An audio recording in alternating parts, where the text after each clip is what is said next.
আসসালামু আলাইকুম প্রিয় শিক্ষার্থীরা। এখন তোমরা কমপ্লিটিং সেন্টেন্সের একটা নিয়ম দেখতে পারবে। আর নিয়মটা হচ্ছে এই জায়গায় তোমাদের কমপ্লিটিং সেন্টেন্সের মধ্যে ৩টা শব্দ দেওয়া থাকবে। একটা শব্দ হচ্ছে টিল, আরেকটা হচ্ছে আনটিল, আরেকটা হচ্ছে আনলেস। এই টিল, আনটিল, আনলেস এই ৩টা শব্দ তোমাদের কমপ্লিটিং সেন্টেন্সের ক্ষেত্রে দেওয়া থাকলে কিভাবে পূরণ করবা এটা দেখো। এটা আমি লিখে রাখছি। দেখো, টিল, আনটিল এবং আনলেস এর মধ্যে টিলের ক্ষেত্রে অ্যাফার্মেটিভ অথবা নেগেটিভ উভয় সেন্টেন্স ব্যবহৃত হতে পারে। এটা বুঝো এটা কেন। এই যে টিল, এই টিল অর্থ কি? এই টিল অর্থ হচ্ছে তোমার সময় পর্যন্ত। টিল অর্থ কি? সময় পর্যন্ত। এই জন্য বলা হচ্ছে যে টিলের ক্ষেত্রে অ্যাফার্মেটিভ অথবা নেগেটিভ উভয় সেন্টেন্সই ব্যবহৃত হতে পারে। অর্থাৎ টিল অর্থ হচ্ছে সময় পর্যন্ত, এটা অর্থ কিন্তু অ্যাফার্মেটিভ অর্থাৎ হাবোধক।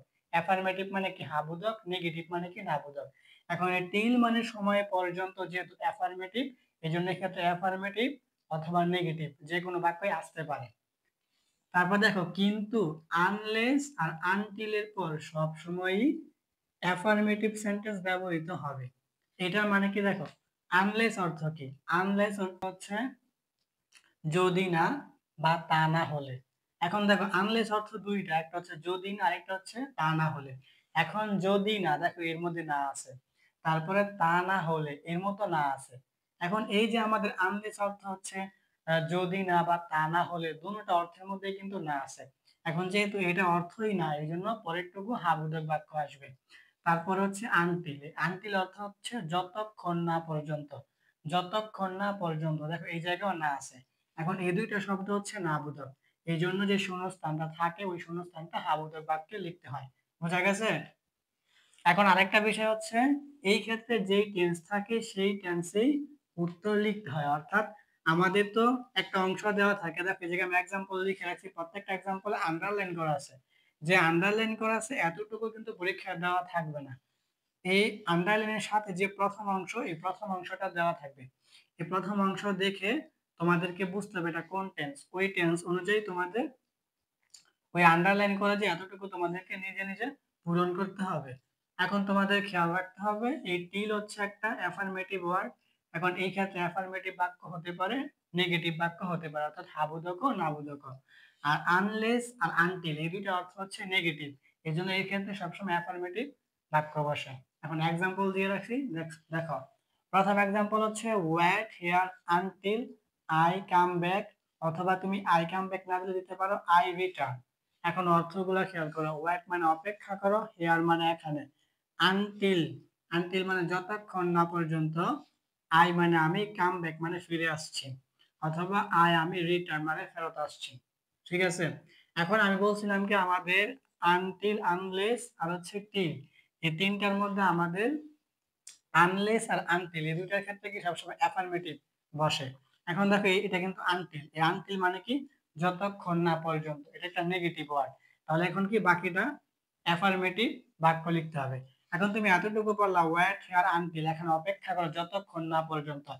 এতটুকু পড়লেই কিন্তু তুমি বুঝছো যে এখন বাকিটা তোমার অ্যাফার্মেটিভ বাক্য লিখতে হবে।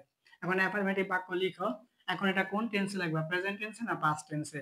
দেখো এই জায়গায় ওয়েট, এটা কিন্তু তোমার প্রেজেন্ট ফর্মে আছে, এবার তুমি প্রেজেন্ট টেন্সে লিখবা। এখন প্রেজেন্ট টেন্সের স্ট্রাকচার হচ্ছে প্রথমত সাবজেক্ট, তারপরে ভার্ব ওয়ান আছে, দেখো সাবজেক্ট হচ্ছে আই, তারপরে ভার্ব ওয়ান হচ্ছে কাম ব্যাক।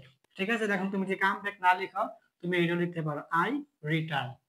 দুটোটা লিখলেই হবে যে wait here until I come back, এখানে অপেক্ষা করো যতক্ষণ না পর্যন্ত আমি ফিরে আসছি।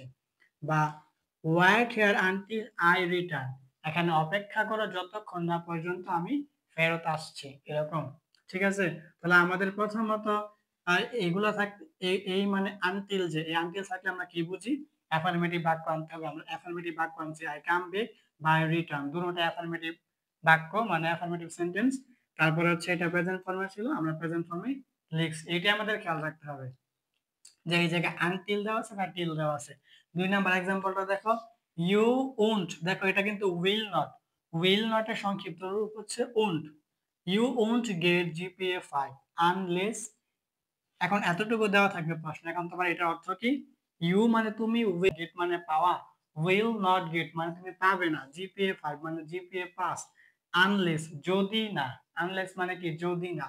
এখন এই যে আনলেস, এটা তুমি দেখে বুঝলা কি আনলেস মানে যদি না, এটা একটা না বোধক শব্দ।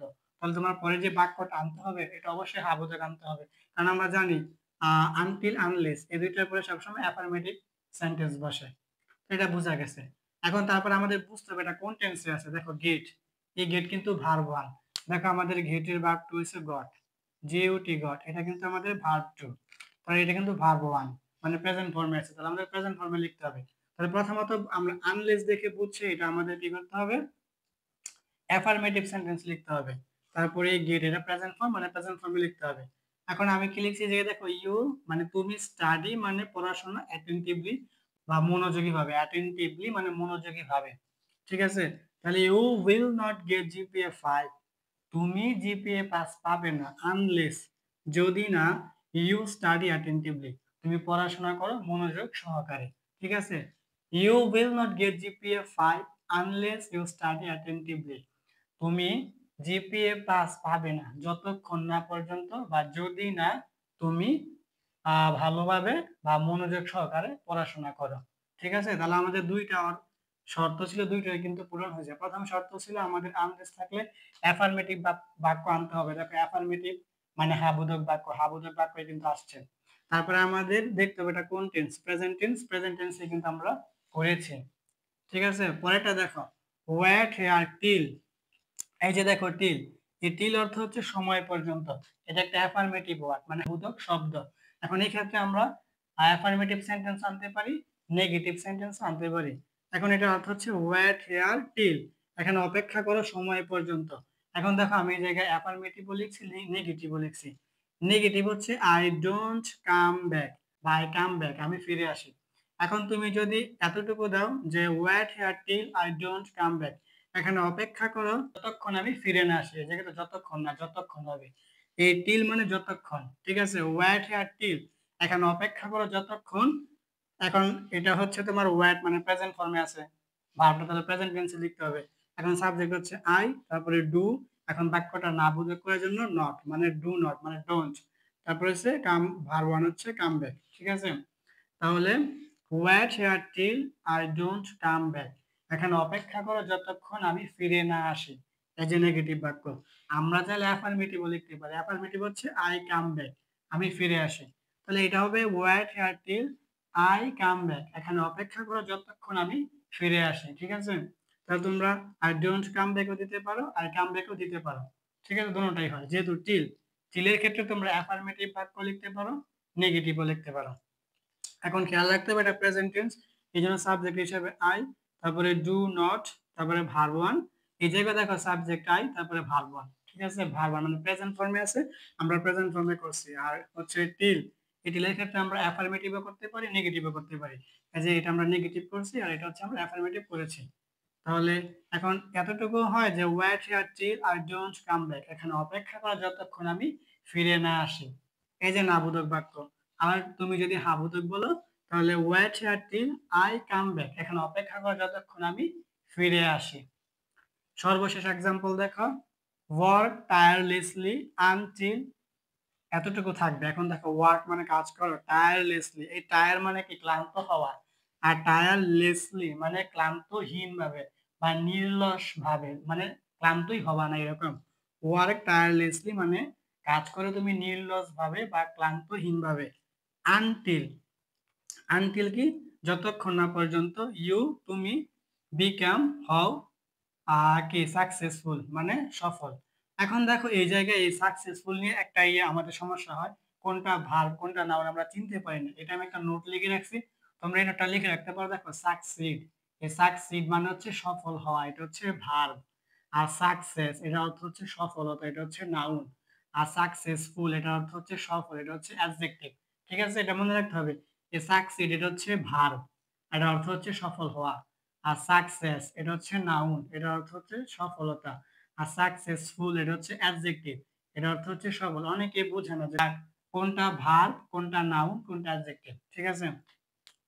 এখন দেখো এতটুকু তো প্রশ্নে দেওয়া থাকবে যে ওয়ার্ক টায়ারলেসলি আনটিল, এখন এই তুমি আনটিল দেখলে, আনটিল দেখে বুঝলে আনটিল অর্থ কি যতক্ষণ না পর্যন্ত, মানে নাবোধক শব্দ। তাহলে তোমার পরেরটা কি হাবোধক একটা বাক্য আসবে। এটা তুমি বুঝছো হাবোধক বাক্য আসবে টেন্সে পূরণ করবা, প্রেজেন্ট টেন্সে না পাস্ট টেন্সে। এখন দেখো এই জায়গায় ওয়ার্ক মানে কাজ করা, এটা প্রেজেন্ট ফর্মে আছে। এজ আমাদের ভার্বটা কিন্তু এইটা WORKED।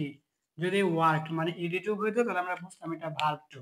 এটা কিন্তু ভার্ব টু না, মানে ভার্ব ওয়ান, মানে প্রেজেন্ট ফর্মে আছে, মানে আমাদের প্রেজেন্ট ফর্মে লিখতে হবে। তাহলে আমরা এই জায়গায় টিল দেখে বুঝছি টিল মানে যতক্ষণ না পর্যন্ত না বোধক শব্দ, এই জন্য আমাদের পরেরটাকে একটা হাবোধক বাক্য আসবে। আর আমরা এটা দেখলাম ওয়ার্ক দেখে প্রেজেন্ট টেন্স, এখন আমাদের প্রেজেন্ট টেন্সে পূরণ করতে হবে। তাহলে প্রথমত সাবজেক্ট ইউ, তারপরে ভার্ব ওয়ান হচ্ছে বিকাম, আর অবজেক্ট হিসেবে হচ্ছে সাকসেসফুল। তাহলে ওয়ার্ক টায়ারলেসলি আনটিল, কাজ করো ক্লান্তহীনভাবে, আনটিল যতক্ষণ না পর্যন্ত, ইউ তুমি, বিকাম হও, সাকসেসফুল মানে সফল। ঠিক আছে, তাহলে work tirelessly until you become successful, কাজ করো ক্লান্তহীনভাবে যতক্ষণ না পর্যন্ত তুমি সফল হও। তাহলে এটাই হচ্ছে আমাদের এই তিনটা শব্দের নিয়ম। এখন তোমাদের কমপ্লিটিং সেন্টেন্সের মধ্যে এই তিনটা থেকে যদি আসে তাহলে তোমরা খেয়াল রাখতে হবে এই টিল, আনটিল, আনলেস এই তিনটার ক্ষেত্রেই তোমাদের যে অংশটা দেওয়া থাকবে, আন্ডারলাইন করা যে এই অংশটা তোমাদের দেওয়া থাকবে না, এটা তোমাদের পূরণ করতে হবে। এখন এই যে অংশটা দেওয়া থাকবে, এই যে অংশ দেওয়া থাকবে, যে অংশগুলো যে দেওয়া থাকবে, এইটা তোমার দেখতে হবে কোন টেন্সে আছে। যদি প্রেজেন্ট টেন্সে থাকে তাহলে তুমি পরেরটুকু প্রেজেন্ট টেন্সে করবে, আর যদি পাস্ট টেন্সে থাকে তাহলে তুমি পরেরটুকু পাস্ট টেন্সে করবা। আর পরের বিষয় হচ্ছে তোমাদের দেখতে হবে জায়গায় টিল আছে না আনটিল আছে না আনলেস আছে। যদি তোমার টিল থাকে তাহলে কি, টিল মানে সময় পর্যন্ত, তাহলে এই ক্ষেত্রে তোমার কি করতে হবে, একটা অ্যাফার্মেটিভ সেন্টেন্স আনতে পারো বা নেগেটিভ সেন্টেন্স আনতে পারো, সমস্যা নেই, যে কোনো একটা আনলেই হবে। আর আনলেস আর আনটিল এই দুটো হচ্ছে না বোধক শব্দ। আনলেস মানে তা না হলে বা যদি না, আর আনটিল যতক্ষণ না পর্যন্ত, এই দুটো হচ্ছে না বোধক শব্দ। এখন এই ক্ষেত্রে তোমার হাবোধক একটা বাক্য আনতে হবে। ঠিক আছে, তাহলে এইটাই তোমাদের কমপ্লিটিং সেন্টেন্সে এগুলা দিয়ে আসতে পারে। এখন এই তিনটার ক্ষেত্রেই প্রথমত প্রেজেন্ট টেন্স থাকলে তুমি পরে প্রেজেন্ট টেন্স করবা, প্রথম পাস্ট টেন্স থাকলে তুমি পরে পাস্ট টেন্স করবা। কিন্তু টিলের ক্ষেত্রে মনে রাখতে হবে সবসময় অ্যাফার্মেটিভ আনতে পারো, নেগেটিভ আনতে পারো, কিন্তু আনলেস আর হচ্ছে আনটিল এই দুইটার ক্ষেত্রে সবসময় অ্যাফার্মেটিভ সেন্টেন্স আনতে হবে। এইভাবে তোমরা এই নিয়ম অনুযায়ী, আমি 4টা এক্সাম্পল দেখিয়েছি, তোমরা এই নিয়ম অনুযায়ী হাজার হাজার এক্সাম্পল নিজেরাই করতে পারবা। এটা অনেক সহজ।